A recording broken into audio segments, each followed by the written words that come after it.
15 to 20 minutes, we'll have LRB Public Finance Advisors as you can present the results of the feasibility study that was released a couple months ago.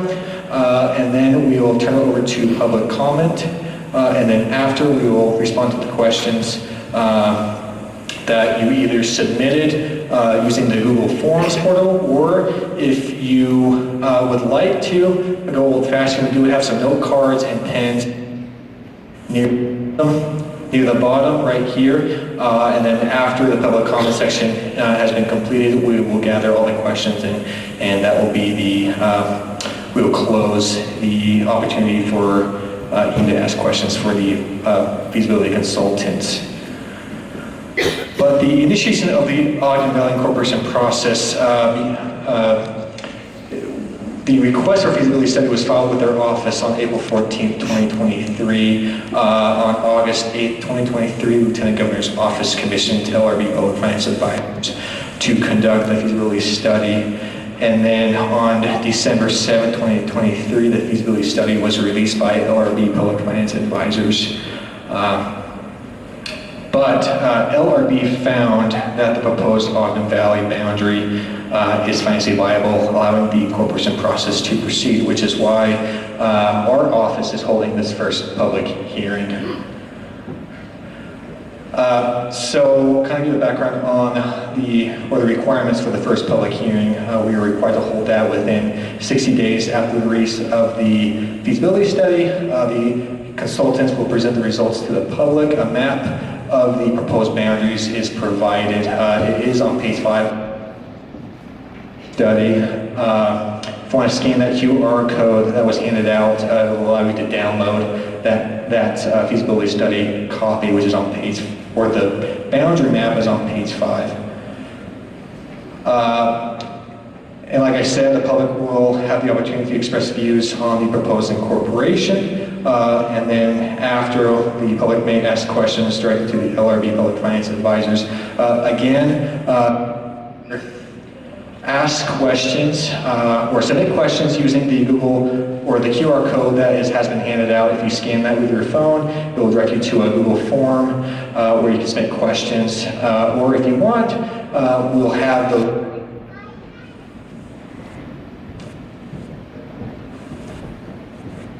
I think it's messing with the signal. Oh. You can use those note cards to ask the question, and then after the comment, we will gather those that do the consultants to answer. A little bit about exclusion requests. Only specified landowners may file for exclusion with their office. What it means to be a specified landowner is that you have to at least own 1% of the property value within the proposed incorporation boundaries, or you own at least 10% of the private land area. Specified landowners may file exclusion with our office until February 29, 2024 at 11:59 p.m. You can submit these requests by going to our website at ltgovernor.utah.gov/incorporations. There will be a similar Google form, just like the one you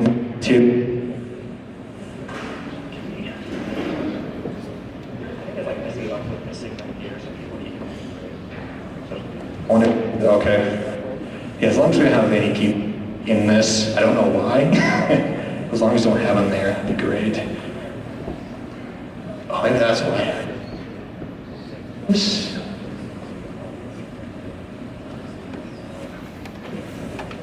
Maybe this will work. Okay, this is a little bit better. But, so like I was saying, submit those going to our website, or if you want, you can submit or you can mail a exclusion request form to our office. However, we really recommend that you use the Google form because it's just easier for us to organize the exclusion request. It does give us a nice Excel sheet with all or the property owner's name and the parcel numbers that we can compare the county data list when making those exclusion determinations. So we do prefer that you use that Google form. However, if you want mailing, you have that option.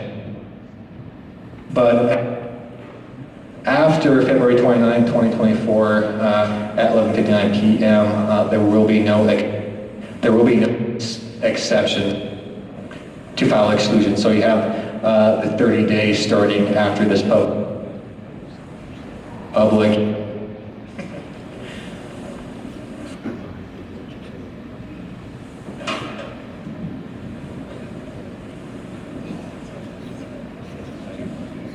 Hello? Okay, we're trying a different mic. Continuing on the exclusion request, if you filed an initial exclusion request will not be considered during the second phase. You must file a second exclusion request for your property to be considered during the second exclusion phase.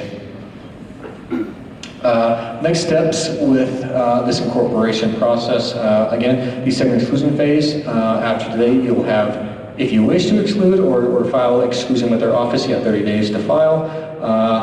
And we will hold the second public hearing. After the second public hearing, sponsors will be allowed to submit what's called an incorporation petition that has to be signed by at least 10% of the registered voters within 90% of the voting precincts. It also must include at least 10% of the private land area and includes at least 7% of the private property value.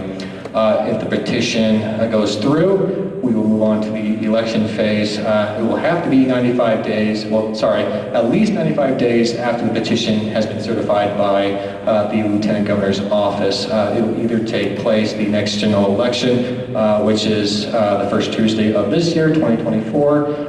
If it is certified not within those 65 days, it will take place in the next municipal general election in 2025. Only registered voters who reside within the boundaries of the borough's incorporation may vote during this election. One of the questions on the ballot will be, shall the area described as, and we'll give a description of the proposed municipality, which is Ogden Valley, be incorporated as Ogden Valley? And the code is very clear that if a majority of voters vote in favor of Ogden Valley incorporation, the area will incorporate. But just going back to the questions for the consultants tonight, you can submit questions to the consultants going to that website there, or scan the QR code that's on the paper that has been passed out, or again, you can write the questions on the note cards at the table near the entrance here. Hello? The submission of questions will end when the public comment is complete. So once public comment has been completed, the portal to the questions will be closed, and the public hearing will end when the last question is read and answered. If you have any questions, you can email me at incorporations@utah.gov or call our main office line. The Ogden Valley Incorporated contact sponsor is Mark Farron. Here's his phone number and his email. If Mark wants to stand up and kind of wave, if he's here. Oh, he's right over there. Is Mark Farron the contact sponsor?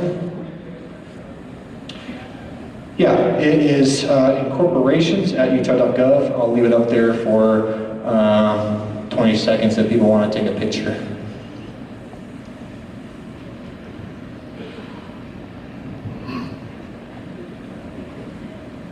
If you want to scan those QR codes real quick for the feasibility study and the question submission.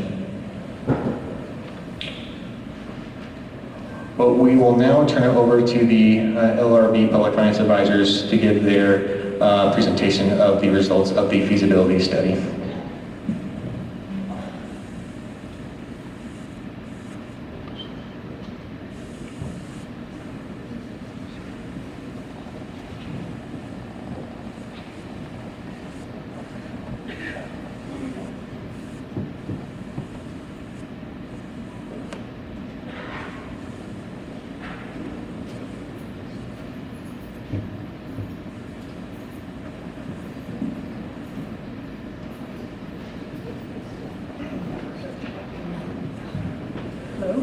Perfect. Alrighty, so hopefully I can stay in this position the entire time, so I don't have any more microphone problems. I was hoping that would be resolved, but here we are.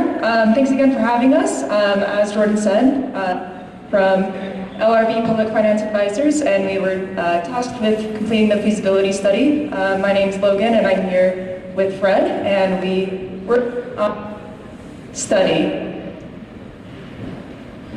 So to start us off, the purpose of the presentation is to give an overview of our methodology and approach with the feasibility study. And our first thing to address is the statutory requirements that the feasibility is guided by.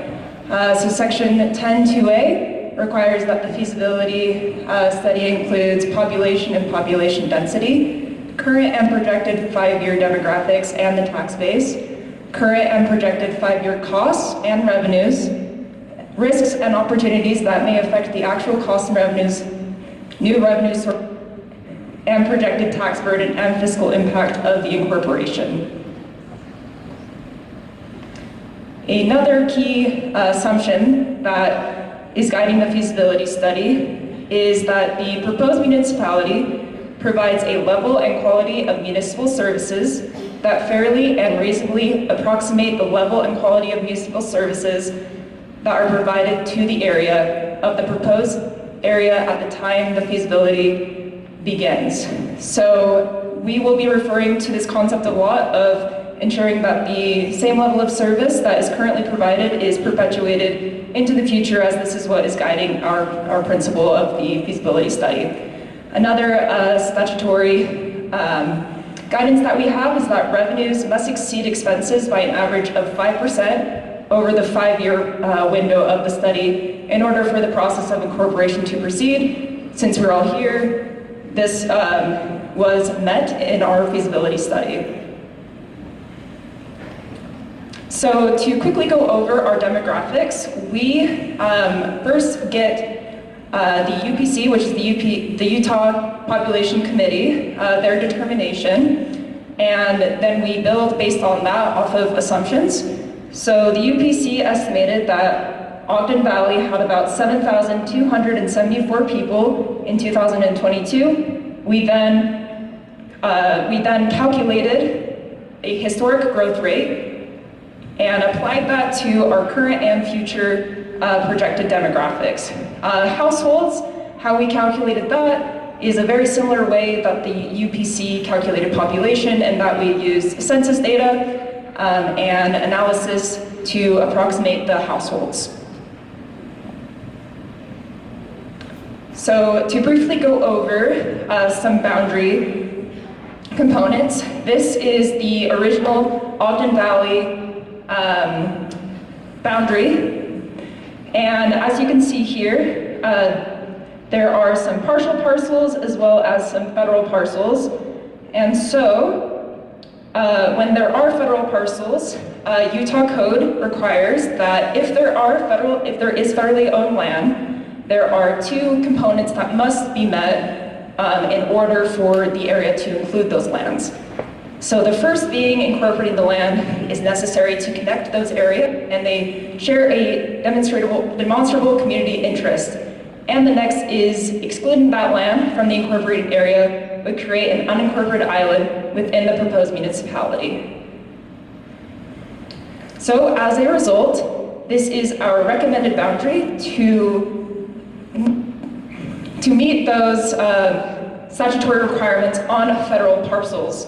So if I just quickly go back, really area that is surrounding Pineview, where we had to, we recommend including some of those parcels to meet the statutory requirement.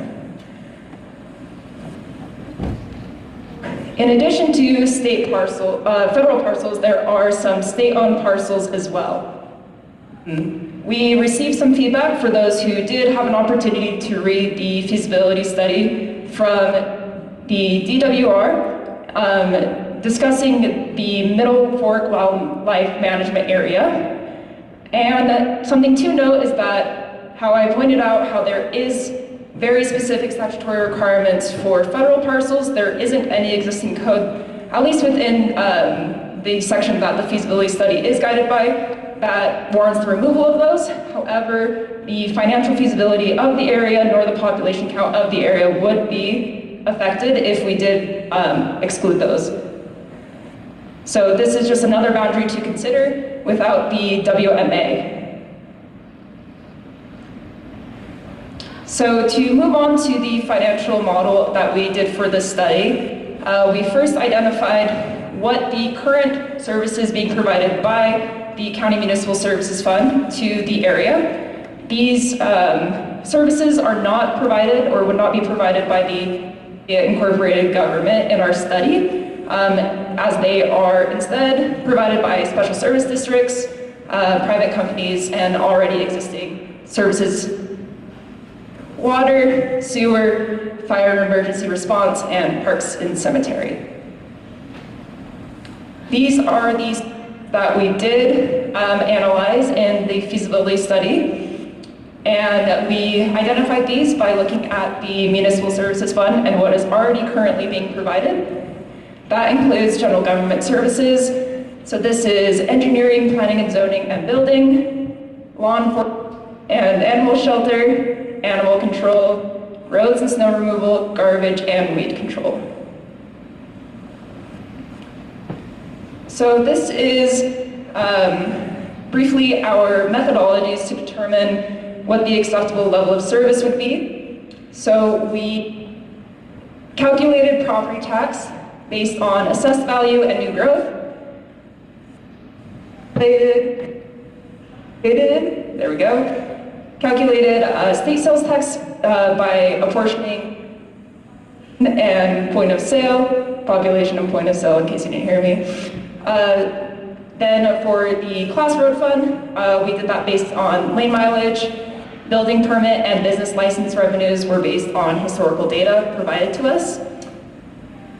Before, those were all calculated based on per capita comparatives. So just to go a little bit further with property tax assumptions. So as stated, we calculated on new residential growth, average home value of $950,000, and new growth was calculated by using the historic growth rate that we used to determine the future household growth in one of the previous slides. For state sales tax, we have point of sale and population. State Class C road fund, so there is weighted mileage, but also a population component. And then the remaining is based on historic data as well as per capita, as I alluded. For expenditures, we use the following methodologies to determine an acceptable level of service. So the first being using comparative cities and looking at their budgets and to get a per capita or a comparative total. And we use population and calls for service for public safety in particular.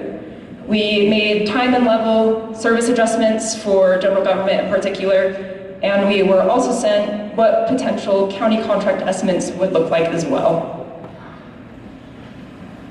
So this is the breakdown of the expenses that we looked at. So the first would be the incorporation cost.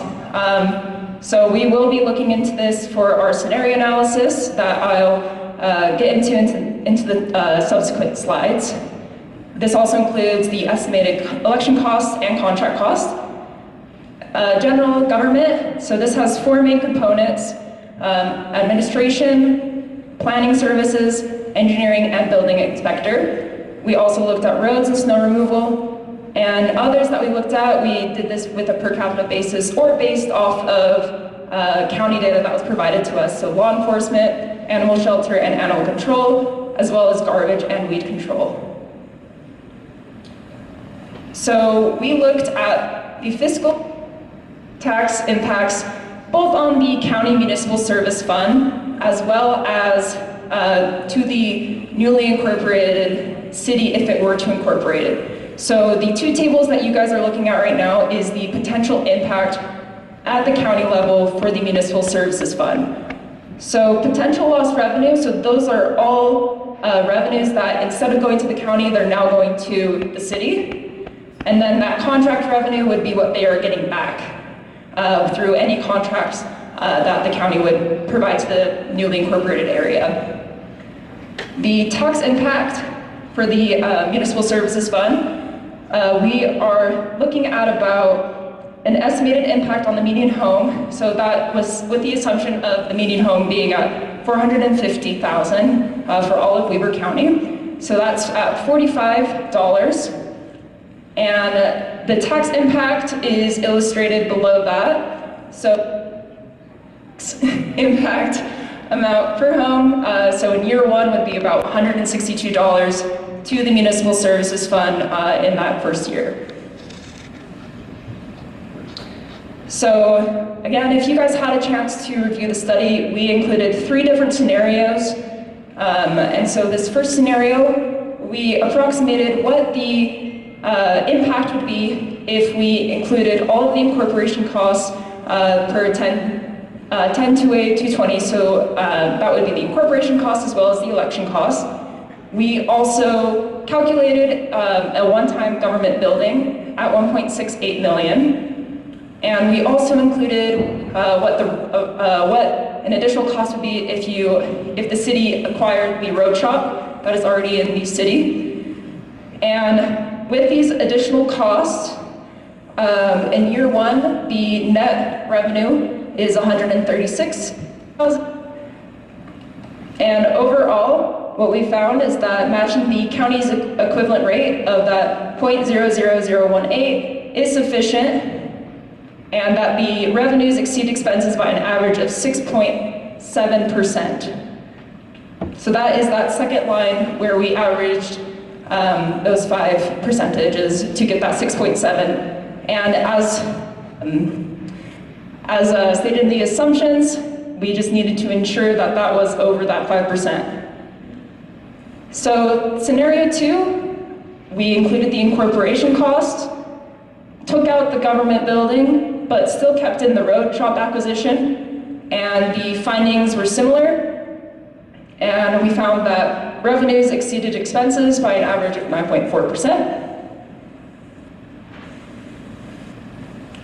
And then lastly, on scenario 3, so we looked at what it would look like if there was no government office and no road shop acquisition costs, and similar findings that revenues exceed expenses by an average of 10.1%.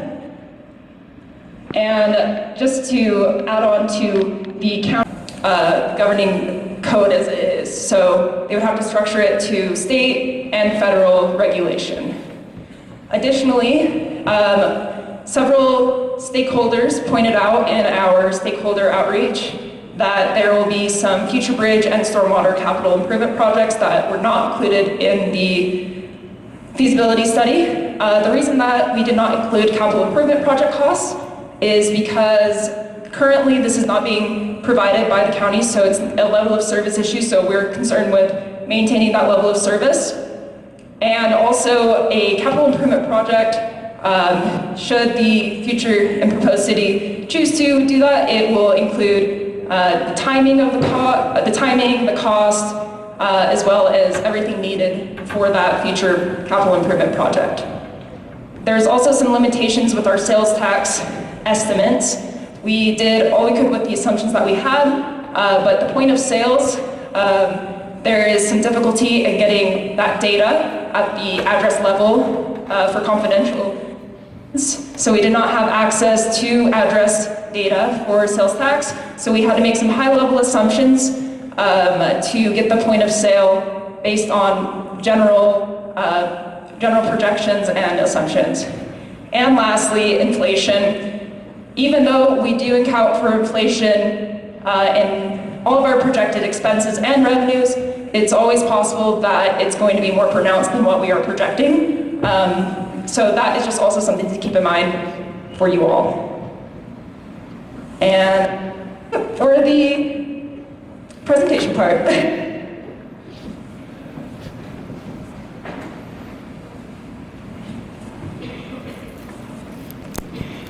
possible. And just again, once the public comment phase has been completed, the question portion will be closed off.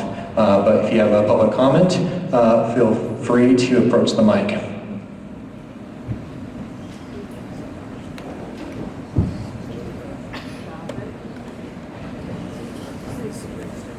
Hi, my name is Karen Bartholomew. I live on 5467 East Buckhorn Drive up in Eden.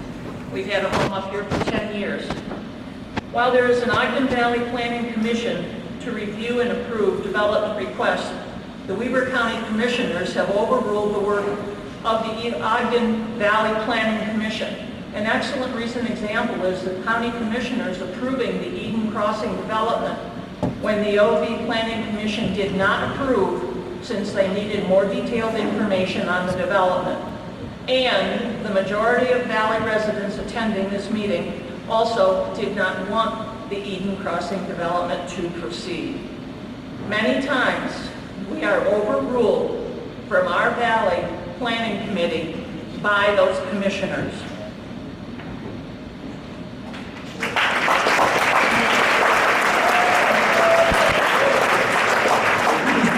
Well, I hope I do as well. First, I'd like to put a plug in for the green hats outside. They're for sale, and it will go toward monies needed to make a survey of the incorporated area, proposed incorporated area. My name is Gary Fulmer. I have two comments to make. One is in this paper here. This is the Ogden Valley News that came out today.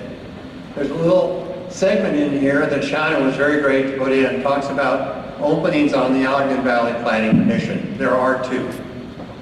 What happened there is, it was referenced before on Eden Crossing, the Ogden Valley Planning Commission voted to turn it down. It went down to the County Commission, they voted for it. Then two of the planning members of Ogden Valley resigned. Well, the story goes further because they have to advertise these vacancies. They refuse to put it in the Ogden Valley News, although you have to be a member and live in Ogden Valley to be on the Planning Commission. So Shannon put this in the paper, thankfully. Somebody told her about it, my wife actually, I think.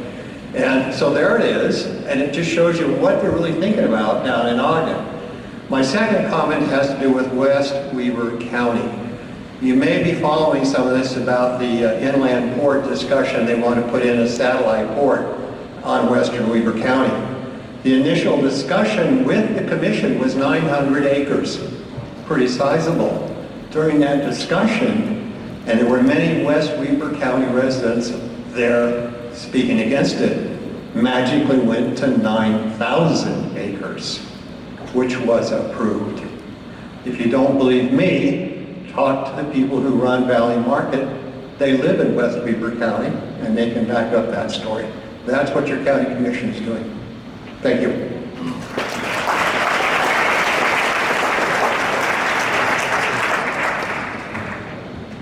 My name is Tina Albrecht. I live in Eden. This is our Declaration of Independence moment, folks. I was initially against this proposal because I thought, why do I need one more level of government in my life? And as I got working with the county commissioners and got involved with the what I consider to be mayhem that's going on up here, as I saw how the Ogden Valley General Plan was largely being ignored, how the voices of the people were being ignored, and I saw the poor treatment at public meetings that this community had, and their voices being silenced, I decided that this was the time. When else do you get to be on the ground floor of creating your own government?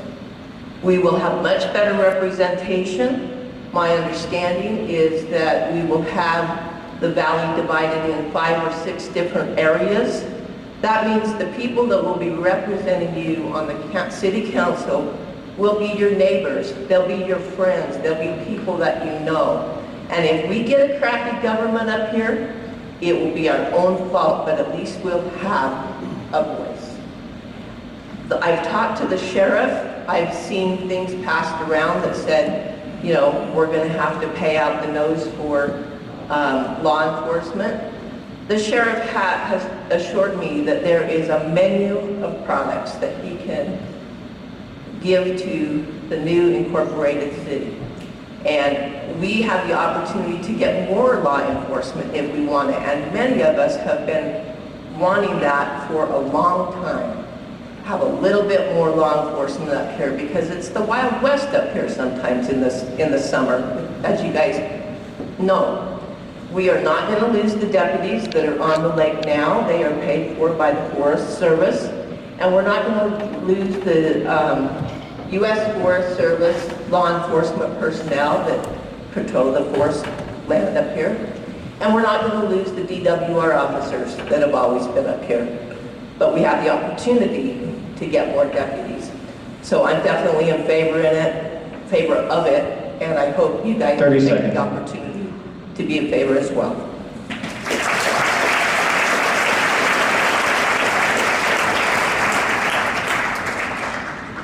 My name is Jan Pulver. I'm at 3741 Red Hawk Circle in Eden. I needed the addresses. Whoops.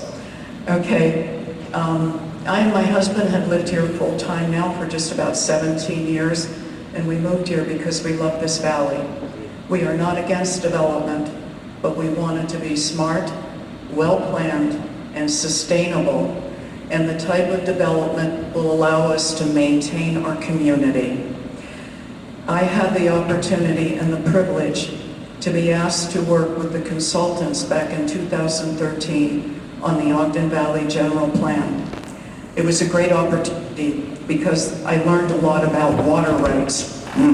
Didn't know a thing about them. I have learned to come to respect them immensely. But what has happened is there have been too many liberties taken by Weber County Planning and the Weber County Commissioners on interpreting that Ogden Valley General Plan. And I believe it was 2018, the commissioners behind closed doors amended that plan without asking for any input from the community by granting developers bonus development units. It was very discouraging after you see all the work that was put into that plan to have 3 commissioners just say, "Too bad, Toots, we're changing it." This is a great opportunity and hope there will be support in the community. Thank you.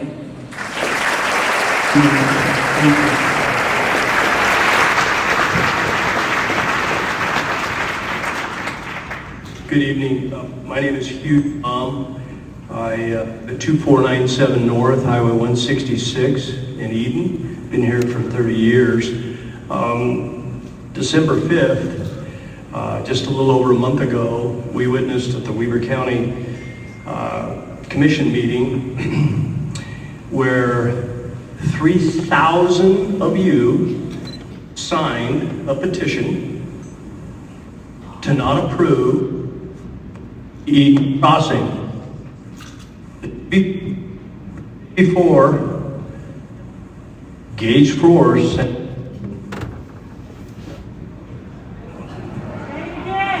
hello, you're trying to cut me off already.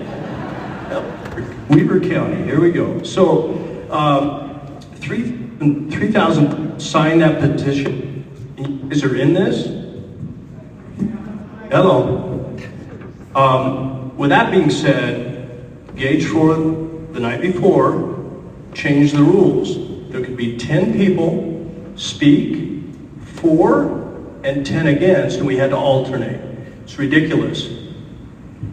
The first thing in leadership is let the people be heard. I studied this issue. I approve and I believe in this new city, and we can make it work. And we won't have the commissioners telling you how to think, feel, and speak. You will be heard. So I'm all for that. The voice of the people. And you out there can speak up, study the issues for yourself. So with that being said, the question that I had is for you is, will the North Ogden Divide Road have to be maintained by the incorporated city? No. It's not. It's Weber County is going to be doing that. So with that being said, I support it, study the issues, and you decide for yourself. Thank you.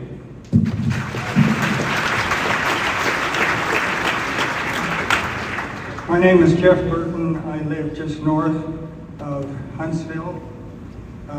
Let me start out by saying that the Planning Commission serves as advisors to the County Commission. The County Commission is elected by the people. They make the laws. The Planning Commission is appointed by the County Commission as a body to gather information, to present alternatives to the Planning Commission, or to the County Commission that makes the decisions. So to say that the County Commission overruled the Planning Commission, and that is wrong, is inaccurate, and it is contrary to fact and to Utah law. Let me say, I think the incorporation idea is misguided. First, based upon principle. If in the ideal world, I guess in my world, if a few neighbors wanted to consider incorporation, they would get together, they would visit with their neighbors, they would determine in a smaller area, and I throw out Liberty or Eden or North Fork or something like that this might be helpful to us. They would get a consensus among themselves. They would gather information and involve those in the neighborhood in the decision process. In this case, we've got, with one fell swoop, proposed create a city out of everything that isn't Huntsville. Overwhelm the size of Huntsville with this new city. Our general plan says, and it's a general plan, that the valley should remain rural. The idea of huge city, 20 miles long, 5 miles wide, is rural. That's inconsistent. That's not right. Now, in terms of the study, I think the study is flawed in many respects, but I don't have time to go into them. First of all,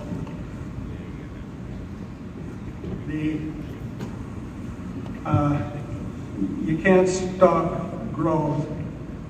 30 seconds. A planning commission or a county commission or a city council, because they are governed by state and federal law to prevent taking away the ability of landowners to develop their land.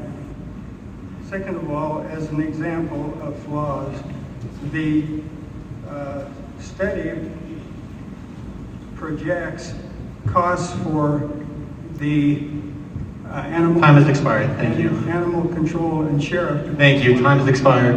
...per year. In West Haven, they have... Please, time has expired, your time is over. In 5 years. 98%. Your time has expired. Woo! Thank you. My name is Talia Matheson. I'm a resident of just over by Eden Park. Thank you, Burton, for... Now, oh, there we go. Sat in on a lot of meetings, some of them the Planning Commission meetings, some of the County Commission meetings, local meetings, and let me tell you a little bit of a different story. When you sit on the Planning Commission meetings, Ogden Planning Commission meetings, you have local people that are listening to you, and while they may not all agree, overwhelmingly, they were voting with the voice of the people. And I realized that they are not legislative, but they were listening to the people. You go to the county commissioner meetings where 2 men and 1 woman sit, they are not listening to you, period. I was hung up on the phone by one of our dear old commissioners when I was telling him about my concerns of my house flooding. And then the week later, I sat in on a water board meeting with local people, and you guys, they actually listened. You know why? Because they were our neighbors. They were the people that I live by. They were the people that know my concerns, and they listen. And that is the difference between local control and some 3 people that don't live by us telling us what is okay with our valley. And our valley isn't going to be a giant city. You guys, the whole point of this project is to stay rural. That's the whole point. I am so for incorporation. I am so for it, and I hope that you guys are too. Here's my questions. There's a that is against this, and the person of the website has these questions, so I'm actually going to ask her questions to you. She says that additional taxes will be required. We already pay. We all saw that that is false. Okay, she also said that there's going to be additional pressure for growth, and that we will be forced upon that. And I'm telling you, that is no different than what is now, except for if we are an incorporated city, we can control the growth a lot more effectively with local neighbors than we can by going and getting talked down to by the county commissioners.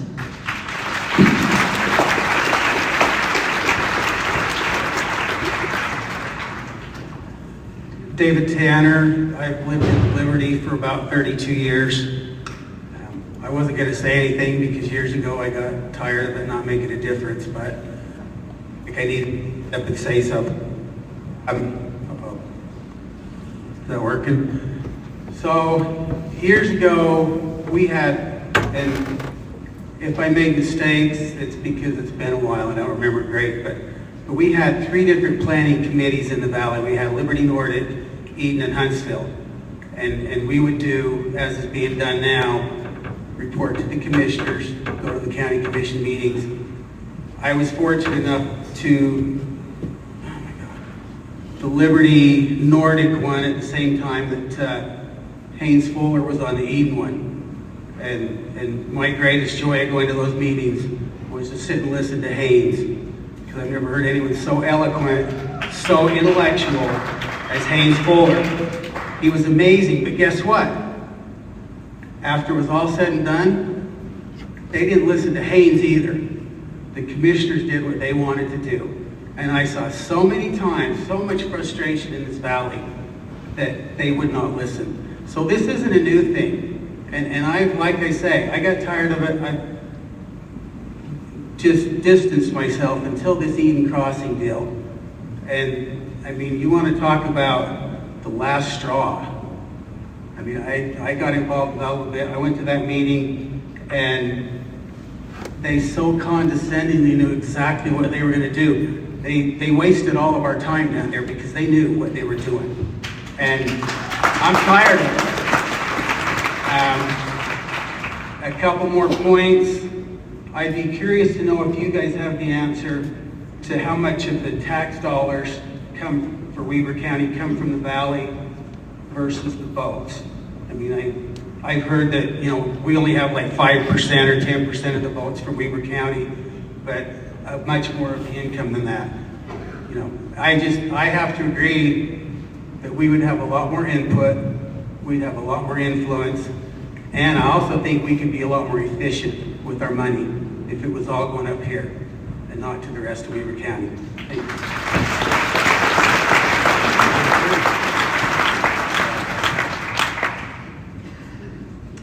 Michael Gillespie, Eden. I'm probably the first guy with just a question.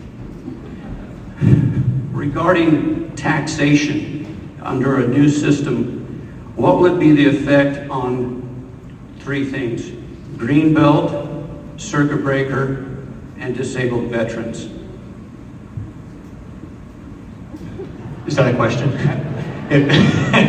If you can ask the question when you submit that either on the note card or using the Something you were thinking about, how would Greenbelt be affected? I haven't heard that addressed yet.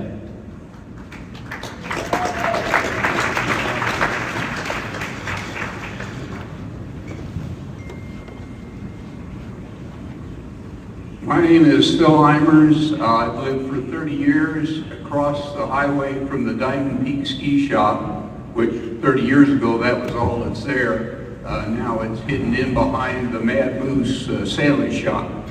My wife and I have lived there. We raised 2 daughters.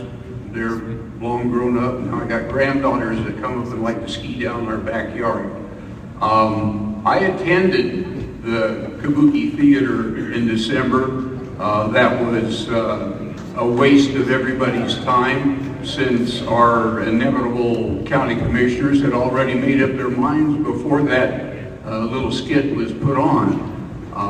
I had initially sent in my questionnaire to the Lieutenant Governor, and I was opposed to the idea of a city taking in the whole valley. And again, that was before I attended that farce. But after I realized what was happening, I have completely done an about-face, changed my mind, and now I am, let's go, let's do it. I'm all for it. Let's do some home rule here. Let's take command. Let's have something to say about what goes on in our backyard. Let's go. Before the next public comment goes on, I just want to say to people who are standing outside in the hall, I don't know if you heard before, but if you do have a public comment regarding the Ogden Valley Incorporation, you're welcome to come inside and get one in front of the mic. Kelly Booth, I can't believe I'm saying this, but I've been in the Valley for 45 years. And I support the incorporation. I support being able to have local control and a say in our communities. I also have read thoroughly through the general plan, and being a resident of the Valley for my entire life, I have never seen the Valley more torn up than I have in the last 6 years.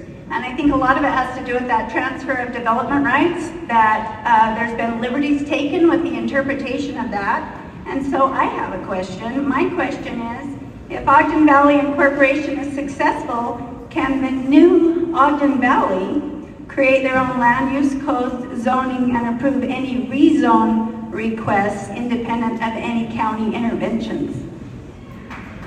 This is the public comment phase, so I can't answer any questions now, but thank you. My name is Jim Larkin. I'll be brief. If any of you are Stallings, Bachmans, Ferens, Eccles, we're probably related, okay? So those are a lot of the founding members of this valley. So I do not live in the valley. However, we have been homeowners here since 57, whatever that math is. So I have deep roots in this valley. I don't yet have an opinion on this incorporation. However, I've been dealing with Ogden City and Weber County governments for a lot of years. I had a crash course in Weber County taxes in 2008. It was not a pleasant experience. Let me put that very bluntly. The comment I'll make is, in my lifetime of experience in this county, which I love, and the city and Liberty and Ogden for that matter, if you don't understand that Utah is controlled by land developers, you either just haven't been here long enough or haven't had to deal with them. Okay? Utah is controlled by land developers and realtors. There are reasons for that I don't have time to explain, but if you look up the backgrounds of our legislators, a lot of them are land developers. I have run into that time and time again. Now, Gage Four and I were children together up here in this valley. I probably haven't seen him in 40 years, okay? So I don't know specifically where he's coming from, but I do know my experience with Weber County and Ogden city government, zoning and so forth, is the developers almost always win. And it's sad, but I did want the newcomers to at least be aware of that. Thank you very much.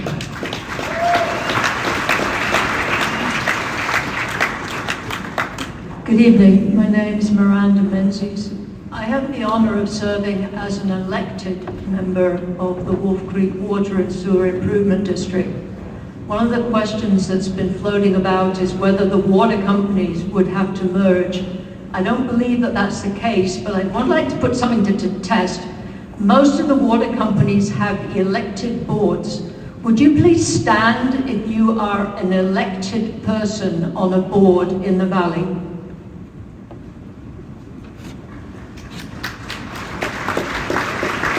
I'd like you to recognize your neighbors who are serving you currently as members of boards in this valley. They can tell you what it's like working for their neighbors. And I hope that we'll be able to do that in the future with a council that represents us. I think that it's worth it, even if our taxes do have to go up a little bit. Having our own control and being able to write our own general plan and our own ordinances, I think it's worth it. Let's try it out.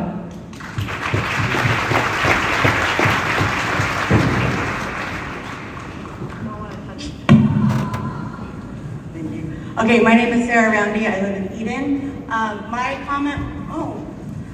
comment would be that all of you are here for a reason, whether you're for or against incorporation. And I would ask each of you to do your due diligence. It's going to be a lot of work if you haven't been behind the scenes. There's a lot of meetings that the county does and will still be pushed forward as we're trying to become incorporated. So please get on the meeting minutes. You need to do your due diligence and look at the things that they are passing currently, why we're trying to do this, because there's a lot of things that are going to still happen before we become incorporated if we do. My other ask is, just like Hugh Sham said, we had a lot of people sign the petition. We need all of us to come together and be as one, and I'm asking you all to do your due diligence and try to find the right resources so that you can make an informed decision. Thank you.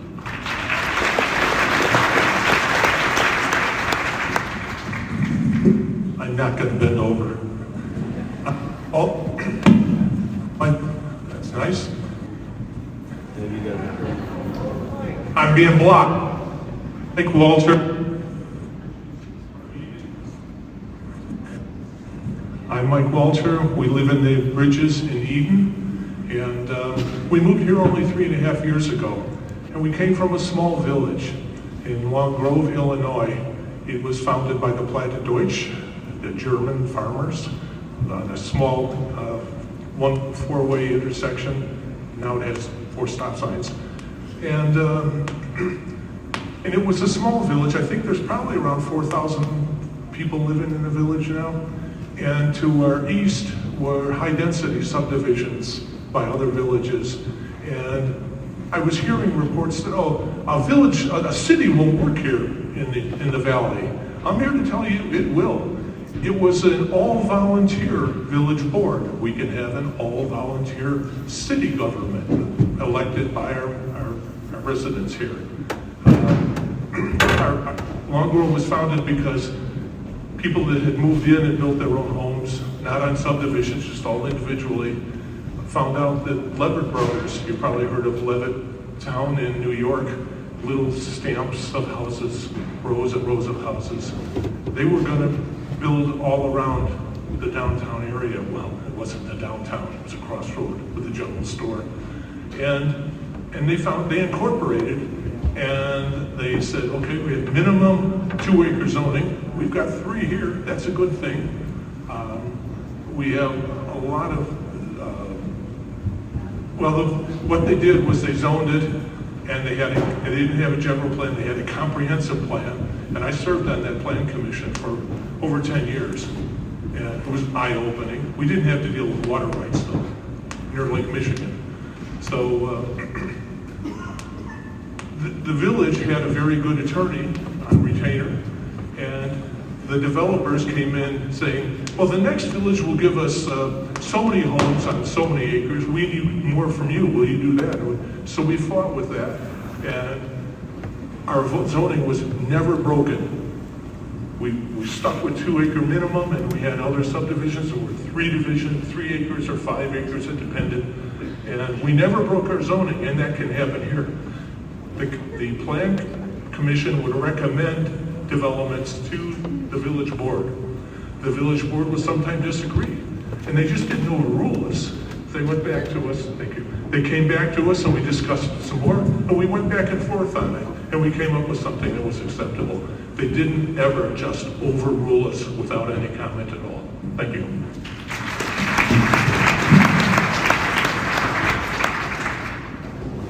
Hi, I'm Alan Netzer. I've lived in Eden for 15 years. I'm still developing my opinion on the incorporation.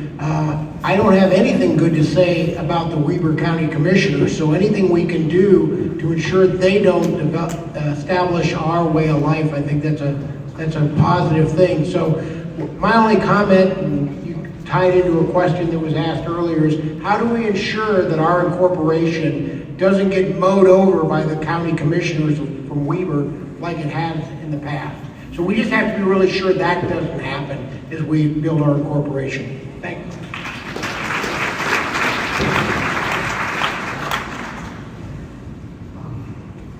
My name is Dave Mills. I've lived in the valley for 10 years. My grandfather was one of the original settlers of Huntsville, and I've always thought this is an incredibly beautiful place. And I haven't really been too enamored with some of the things that have happened in the valley since I've been here.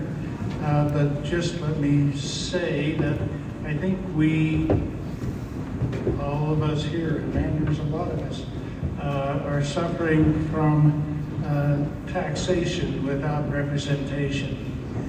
And however, I think this would, the incorporation would help us get a voice, but it's going to take a lot of work, just like getting to that point will. But I would also like to encourage everyone to think about the fact that the study did not include water and sewer issues. And I think the study should back up and include those, because if you don't, you're going to lose your water and you're going to continue to environmentally damage the reservoir. Thank you.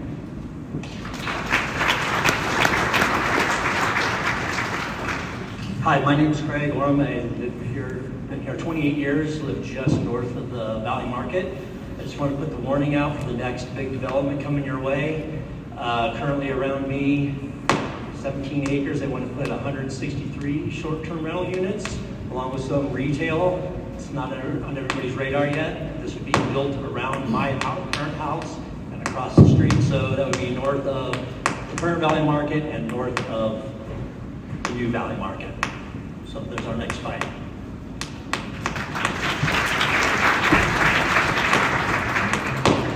My name's Ian Houghton. I've had property in the valley since about '95, and I was chair of the Planning Commission in Ogden for a few years back in the 10s. And so just a word of advice as a volunteer who has been willing to get involved, and I'm looking to get involved more in the valley, is that and a previous speaker spoke to this. Why is it that our legislature is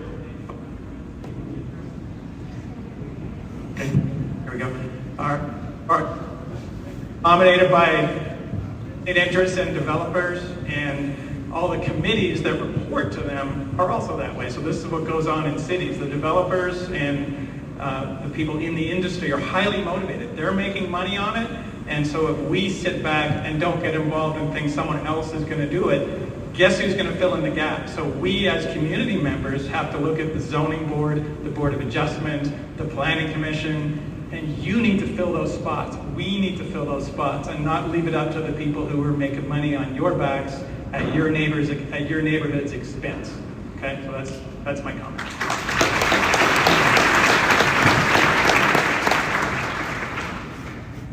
My name's Frank Clausen.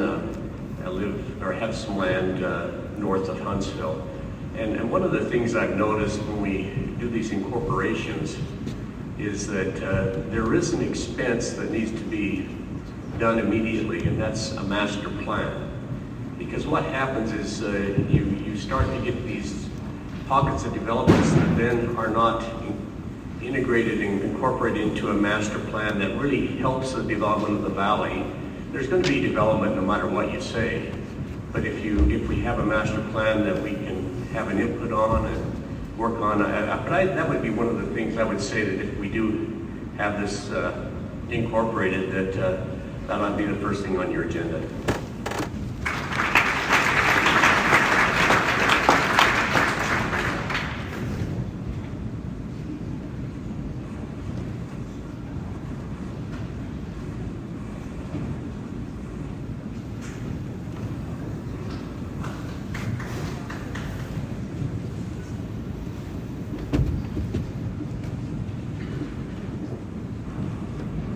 Does anybody else want to make a public comment?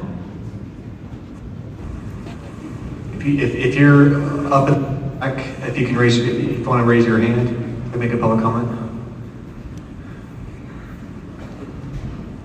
Do you need the mic? We take the mic to you.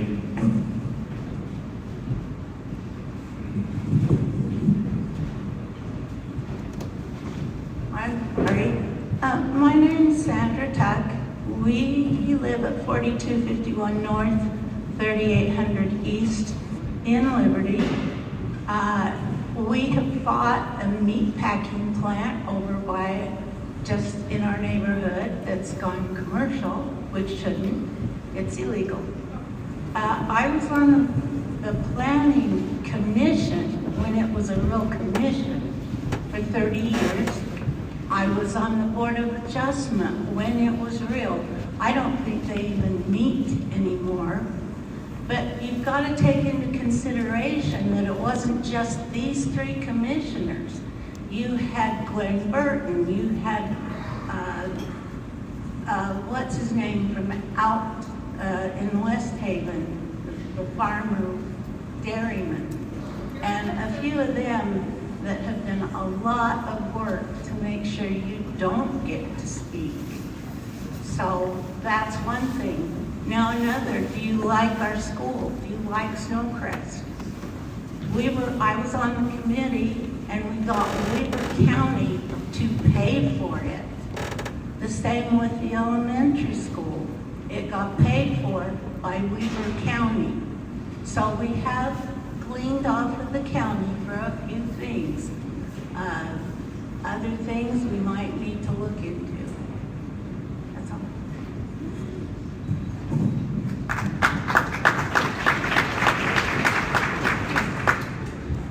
My name is Bob Barrett.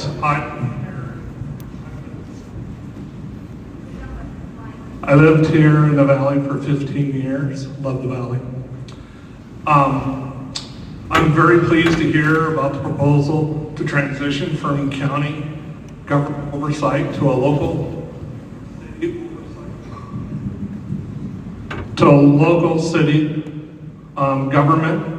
One thing that I would like to remind people about, then we would have a form of government that's focused on our community, and there are many, many opportunities out there for grants and other things that can come to our community that the county is looking at, not for our valley.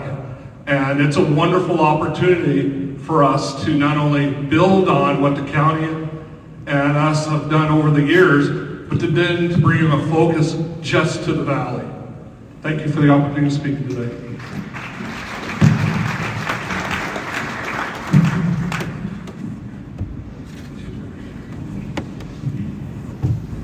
Hi, my name is Paula Heward-Wilden, and I live at 2970 North Wolf Creek Drive. Some of you might have seen me, some of you might have heard me. I've been to the Weber County meetings. I have told the commissioners what's happened to our farm, my family's property.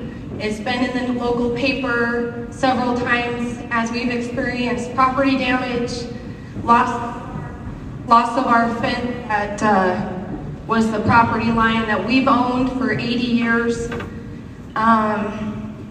I've experienced personal threats at my home. I have received theft, and I have legal representation that I've had for almost a year, since last February. Due to the property damage and everything that was caused by the development. When all of this started, I didn't know which side I was to go on, whether I wanted to be incorporated or whether I wanted to stay unincorporated. And it's hard to know without researching what to do. And I have a farm, so I am worried about, the green belt and the legalities and the zoning and all these other things that go with acreage. I started to research and I joined these Facebook sites for incorporation and unincorporation. And I became a subject on the unincorporated site. My personal information, even though my name is not listed on there, but if you are a member of that site, my personal information and my lawsuit information has been shared online with someone who's not even involved in my lawsuit to try to make the point to you about what's happening to me is not real or not legit. And I ask every single one of you, you can come over any day and take a look. I have the documentation, I have the pictures, I have everything to prove what's happening to me. And it's not just me. I'm not the only farmer that's having this happen. It's happening in Huntsville, it's happening in Eden, and I would assume it's happening in Liberty too. We need to come together. We need to be united as a front, and we need to take care of each other because there's nobody else who's going to take care of it. I went to the commissioners, I told them what happened, and they told me, you are 2%. Time has expired. Thank you. That's all you are, Weber County.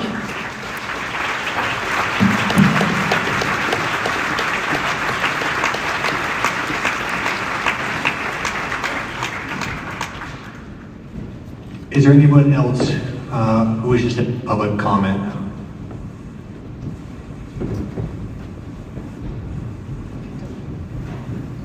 Okay, we will go into the question phase. The LRB Public Finance Advisors will answer questions that you all submitted regarding the feasibility study. There were about 70 questions that were submitted. It is getting a little bit late.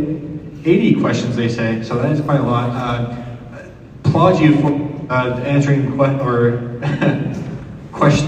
submitting questions for the study. What the consultants are going to try and do is that they're going to try to group the questions because some of them were repeats of already submitted questions. So what they're going to try and do is group those, answer any questions that are relevant to the feasibility study. So if your question is not answered tonight, it was either not quite relevant to the feasibility study that the consultants could answer. If you don't get those answered tonight, you can email incorporations@utah.gov. I can see if I can via email.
Yeah, testing. Yeah, I think we're ready to go. Okay. You submit your...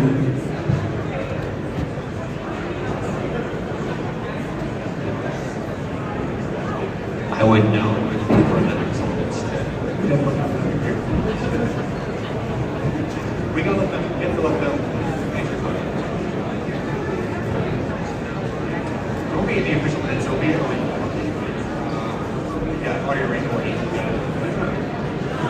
will be in the minutes.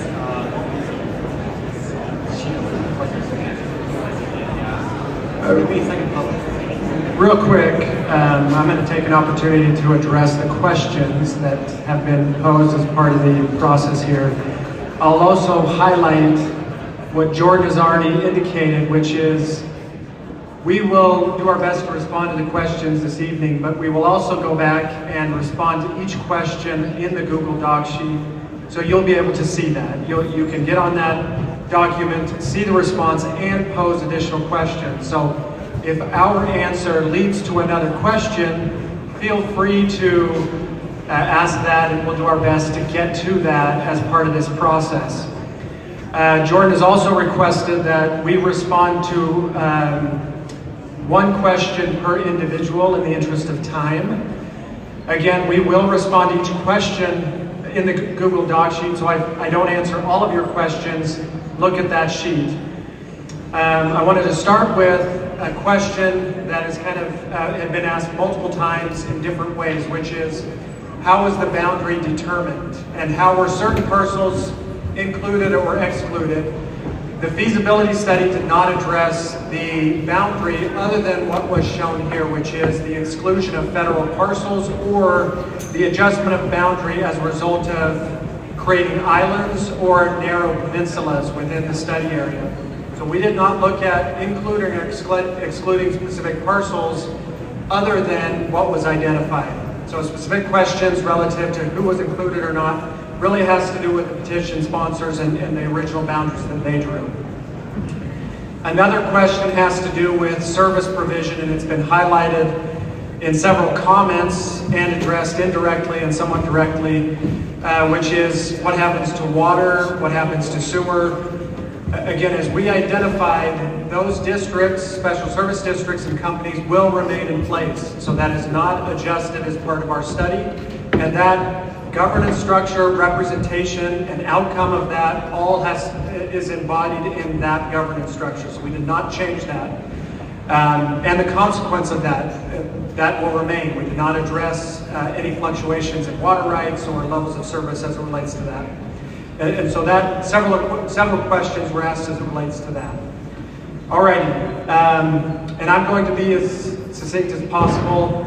Again, I'm not trying to dismiss questions, but we want to make sure we get as many of these addressed.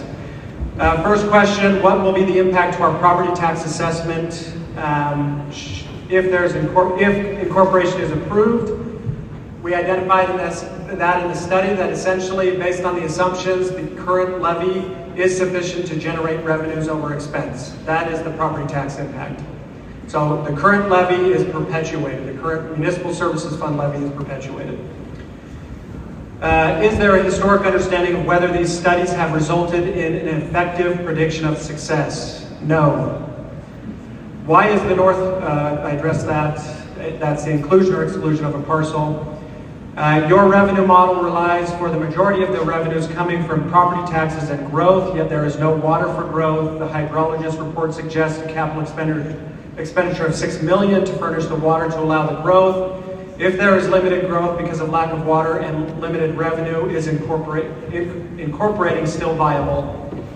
We did not make projections with regards to future development per se, but we did include some growth relative to historic growth in property tax revenues and sales tax revenues. So we did not make assumptions with regards to zoning changes or increased densities. We primarily utilized historic growth assumptions. With regards to capital investment as it relates to water improvements, again, that is addressed by the water companies, special service districts, and those service providers. My concern about growth in Ogden Valley is limited availability of water. We addressed that, so that has to do with the water companies and those service providers. Alrighty. We talked about rate of development.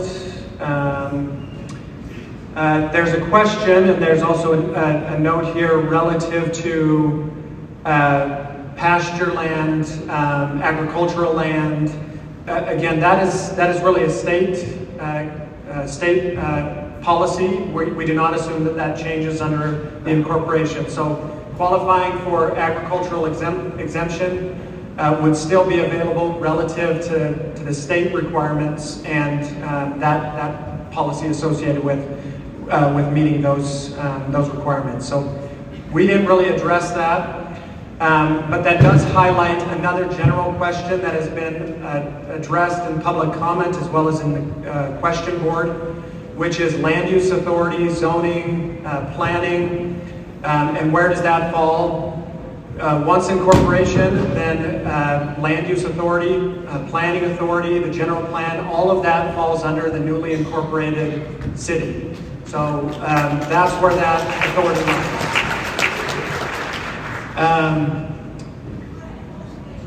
What's that? I'm not sure on the date of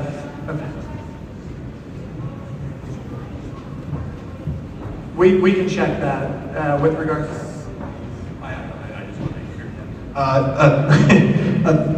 Please, as they're answering questions, let's not ask any additional questions. I'm so sorry, but the question portion of this public hearing has closed.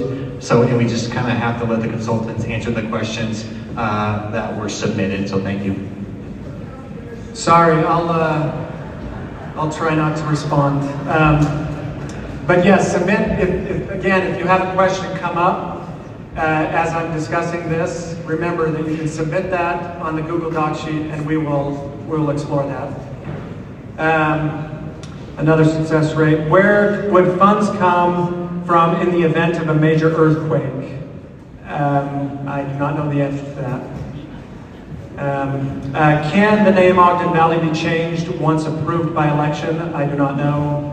I'm guessing no, but there's been several questions with regards to the name. We did not really address that in the feasibility study.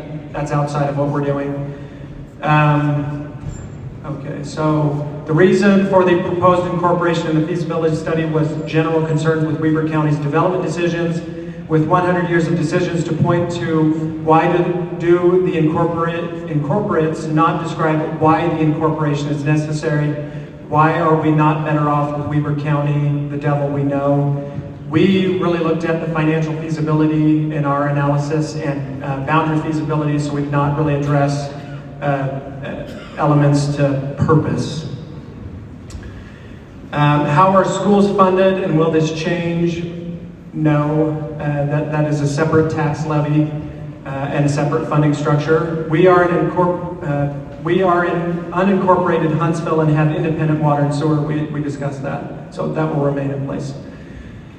There's a question specific to, and there's an individual that has listed several questions here, so I'm only going to be able to address one of those. Let me scan through those that So specifically, there's a question with regards to the tax impact. So page 4, scenario 1, 2, and 3, how can the Ogden Valley tax impact rate of 0.000181 be the same regardless of scenario? Essentially what that's saying is that levy is sufficient to cover the expense. We don't show that levy decreasing, we just show it as a constant levy generating the projected amount of revenue which is sufficient to cover the expenditure assumptions.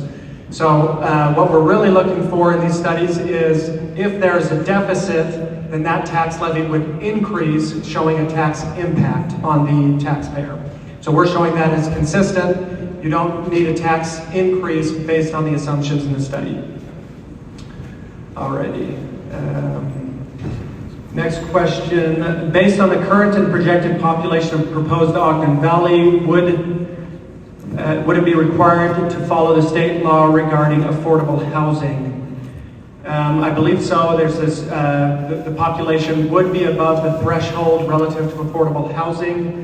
Again, that would be if an incorporation occurs, then the newly incorporated legislative body and staff would be responsible to outline that study and define the goals associated with affordable housing. So there are, just to give you some context, 24 goals that have been defined in statute, and you have to look through those. But yes, you would have to go through that process. How many individuals, landowners, entities within the proposed boundaries qualify as specified landowners? We do not know the answer, but Jordan defined the requirements as it relates to being qualified as a specified landowner. That has to do with name.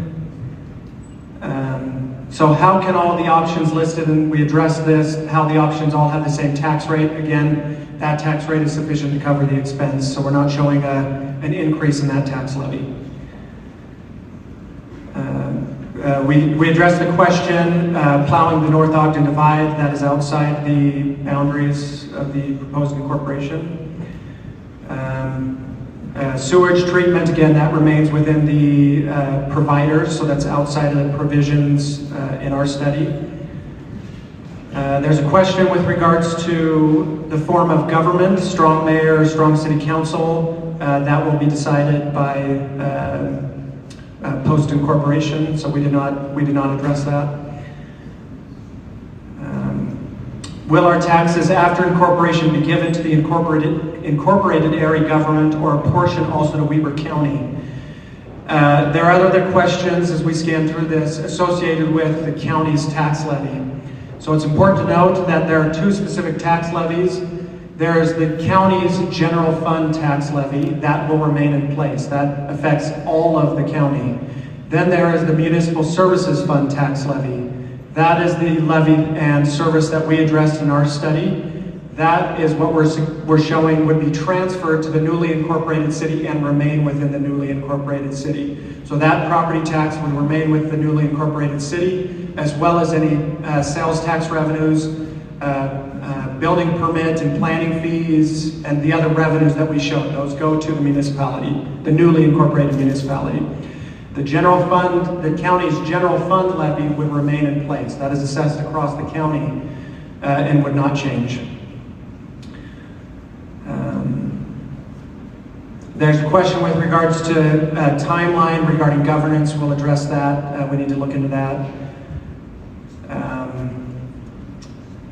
A question with regards to is the intent to have more ordinance and regulation or keep it more of a farming community with less potential for higher density?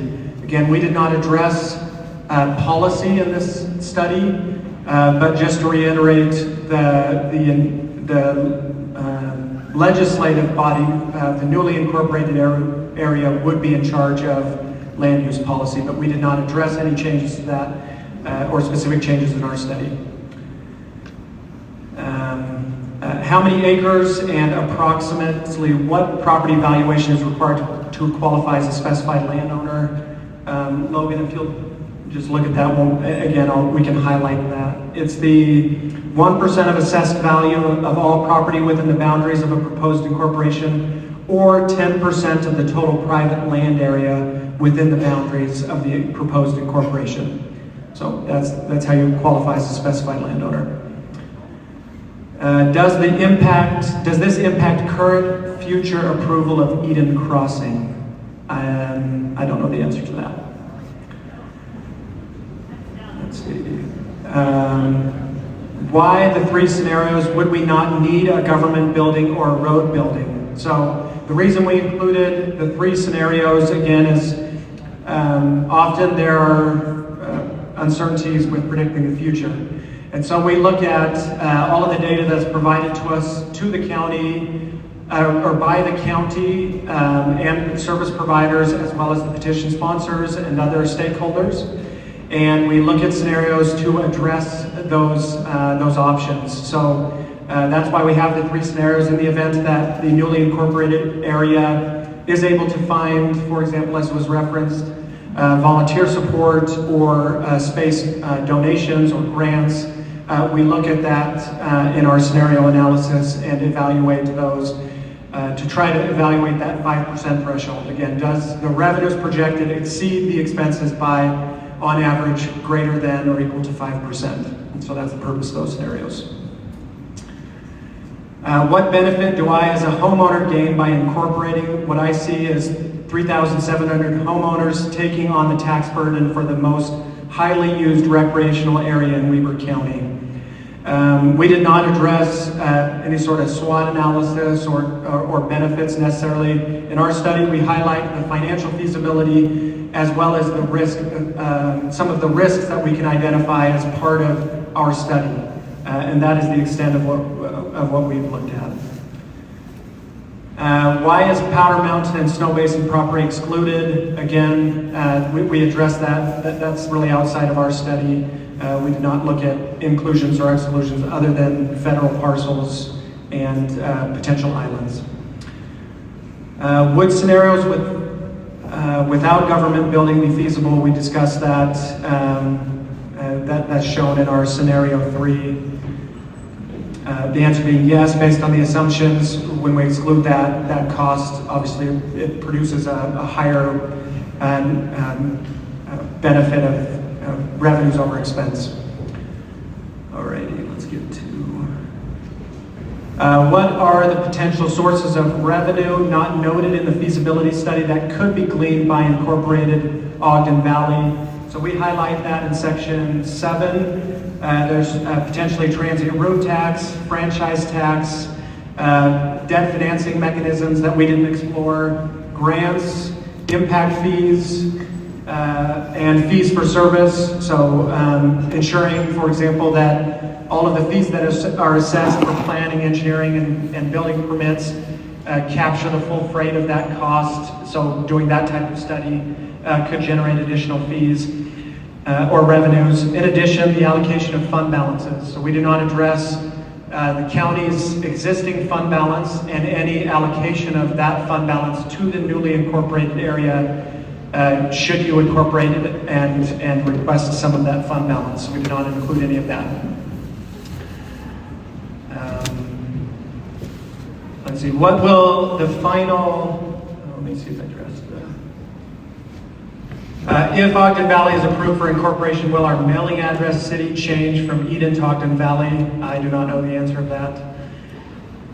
What will the final cost of the feasibility study be, and is that cost included in the feasibility study? Yes, it is included in the feasibility study, and the cost we've included is $21,000.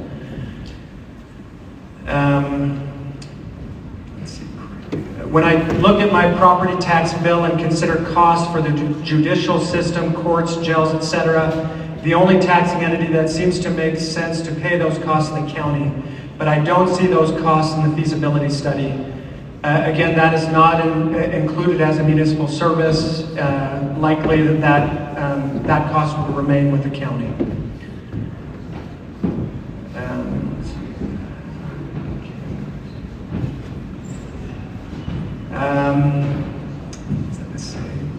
We have been told that our taxes will not increase if we are successful on incorporation. Does this mean we will be able to have some control on all the taxes and related property assessments mandated by Weber County? As indicated, there is a specific levy, the county's general fund levy, which will remain in place, and the newly incorporated area will have control over the municipal property tax levy and any other levies that may be assessed. For example, some entities across the state issue general obligation bonds.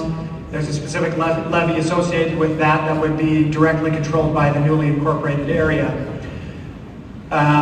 In the interest of education, and we don't have the time to go through my full spiel on Property Tax 101, but Utah is governed by what's called the certified tax rate and truth in taxation, meaning there is a public hearing process associated with any tax increase that would be managed by the newly incorporated city. So they would be responsible for conducting public hearing process and increasing the tax levy if that is needed or recommended or pursued by the newly formed legislative body. So Homework for you, go study the certified tax rate and truth in taxation process, or you can ask additional questions.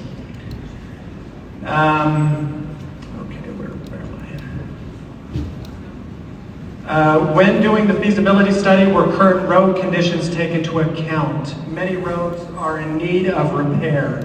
As discussed, we did not do a master plan, a capital improvement plan, or a needs assessment as it relates to really any capital infrastructure. We did consult with the county relative to the cost allocation relative to the roads that's currently allocated within the Municipal Services Fund. So we took that cost allocation and perpetuated that level of service in the feasibility study relative to the road miles that exist within the proposed incorporation boundaries. Many entities across the state deal with capital improvement needs and the associated impacts, and the newly incorporated area would have to wrestle with that, just like the Municipal Services Fund is wrestling with that, and other cities wrestle with that. Alrighty.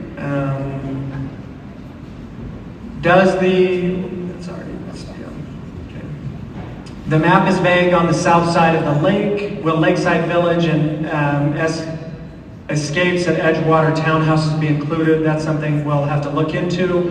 What about Snow Basin? The answer to that is no. Snow Basin is not included in the proposed incorporation.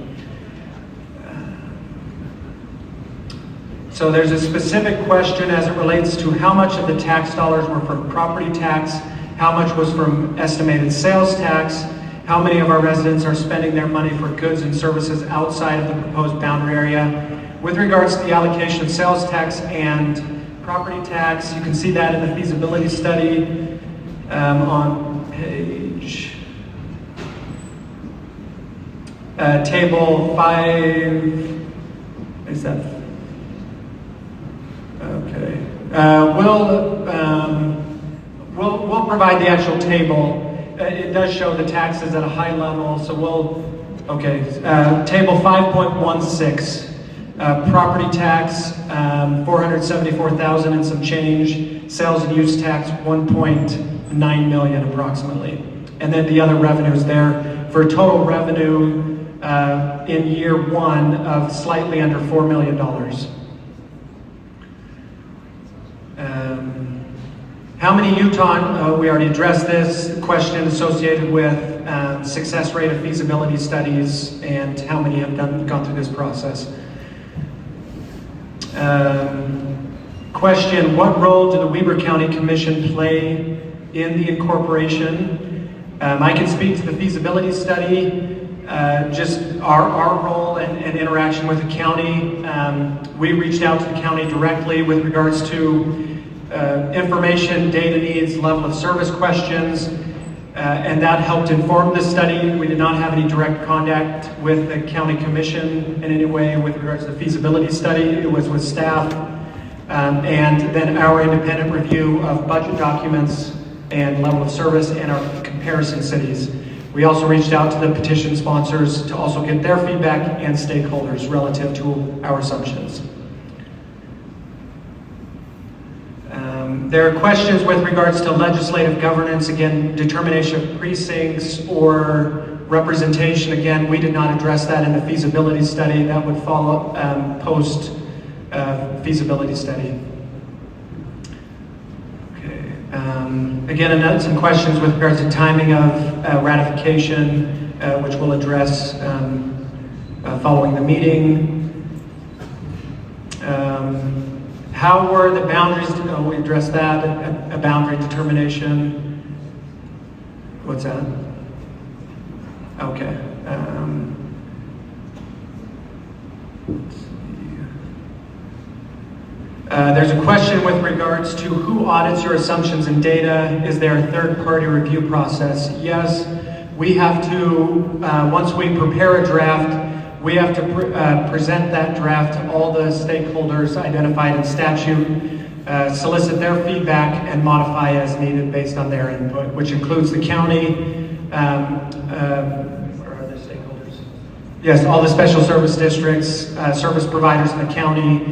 We also submitted it to the state. And for example, DWR relative to, and that's how we solicited their input. So we had to send that to all of the stakeholders, yes, including the federal government, since there are some federal parcels there. And then based on that feedback, we made adjustments to our analysis accordingly. Let's go to,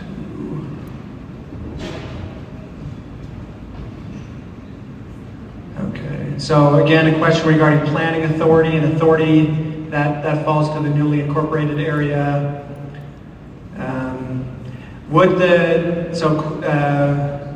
Would the density go up or down after incorporation?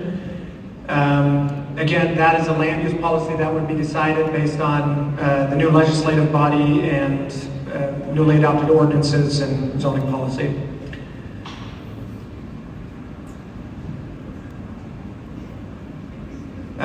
Regarding notice of hearing for January 30th, 2 questions. Property excluded from incorporation, statement number 1.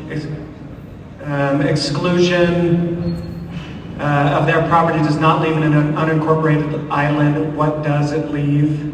That leaves unincorporated areas. So you may have areas of unincorporated land that is not served by the municipality. What we had to make sure is we didn't create an island that was surrounded by the proposed municipality. That's what we had to avoid.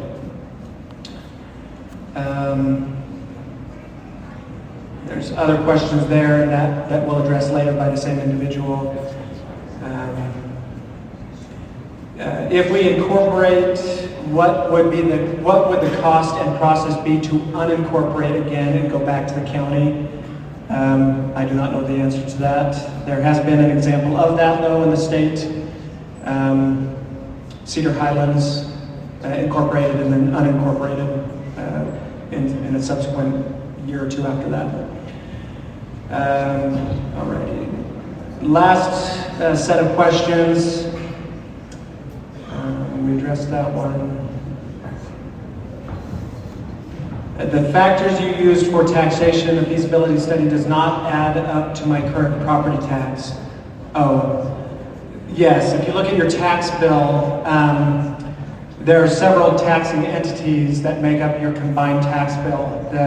For example, the school district will be on your tax bill. Any service provider that has taxing authority would be on your tax bill, like in the mosquito abatement district, the cemetery district, the park district. So all of the entities that have taxing authority over your property combined together form your tax bill, of which a municipality is a portion of that. So we're just isolating that portion and evaluating the ramifications of revenue and expense. But all of the other taxing entities, their levies and that authority is independent of this study and remains so. That gets us through our list of questions.